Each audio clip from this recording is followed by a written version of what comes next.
The past, the present, and the future. Black history is Frederick Douglass, Phyllis Wheatley, Eugene Jacques Bouillard, Josephine Baker, Paul Robeson, Althea Gibson, Leon Higginbotham, Ella Fitzgerald, Lionel Hampton, Jackie Joyner Kersey, Michael Jordan, Betty Shabazz, Miles Davis, Dorothy Height, Colin Powell, Carol Mosley Braun. Black history is yesterday, today, and tomorrow.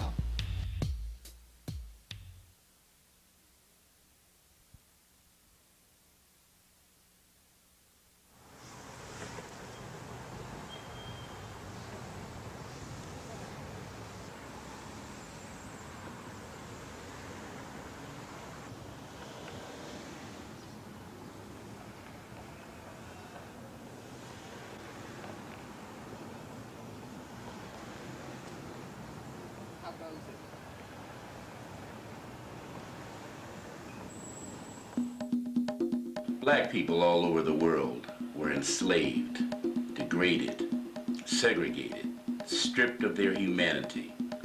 Was there ever a time when Nubians were controllers over their own destiny? These were questions that the late Chancellor Williams sought to answer. Dr. Chancellor Williams, an African American, was born in 1898 in South Carolina. Growing up during segregation, Williams, an inquisitive child, often asked questions about why blacks were relegated to an inferior status. Upon reaching adulthood, Chancellor dedicated his life to extensive research on black culture, the rise and fall of a great people. After 16 years of research and field studies through 26 African nations, Dr. Williams's findings culminated in the book, The Destruction of Black Civilization. He discovered that Africa was the cradle of civilization, that the continent was a land of kings and queens, and that Africans were experts in a variety of disciplines reflecting an advanced society. It was Dr. Williams's book that led Washington, D.C. photographer David Oggi Ogburn to seek and meet the doctor, forming a lasting relationship built upon seeking truth and enlightenment and the appreciation of black history and culture. Photographer Oggi Ogburn speaks of his legacy. You know, just left the Woodland Hotel where 30 years ago is when I met Chancellor Williams. And the reason I got into him and his Egyptian philosophy and what he did in his book, The Destruction of Black Civilization, all started when a friend of mine around the holiday season in 1974 gave me an ankh, which, you know, I didn't know what it was. It was like a wooden ankh. He gave me two, one for my girlfriend and one for me. And so I'm saying, well, what is this? You know, what is an ankh? And he said it's the Egyptian symbol of life. And from that point on, there's a story that I'm getting ready to tell that's very exciting and it's believable. What happened was, after I got the ankh, which was in January, I had gone to New York. I'm from New York originally.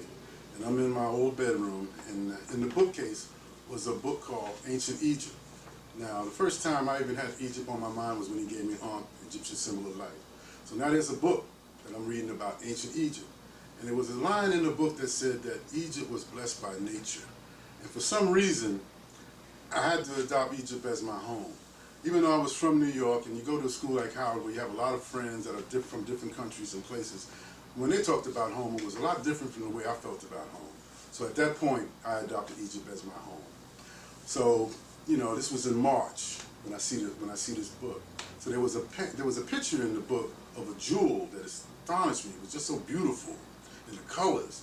So I said, a friend of mine who gave me the ankh was also an artist. I said, when I came back to D.C., I wanted him to paint this picture of this jewel for me. And, you know, so now we're in March, and I'm coming back to D.C., and I want him to paint this picture.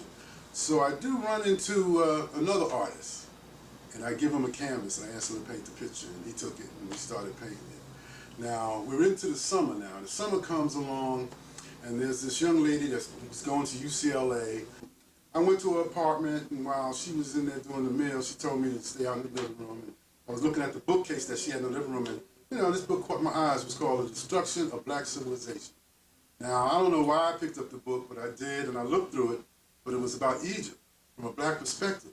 My mind was totally blown, because I had no idea of the things that the Egyptians had did. I had no idea that the Egyptians were black, or black Africans. It's kind of funny, if you could go to school all your life and still not be knowledgeable of your own history.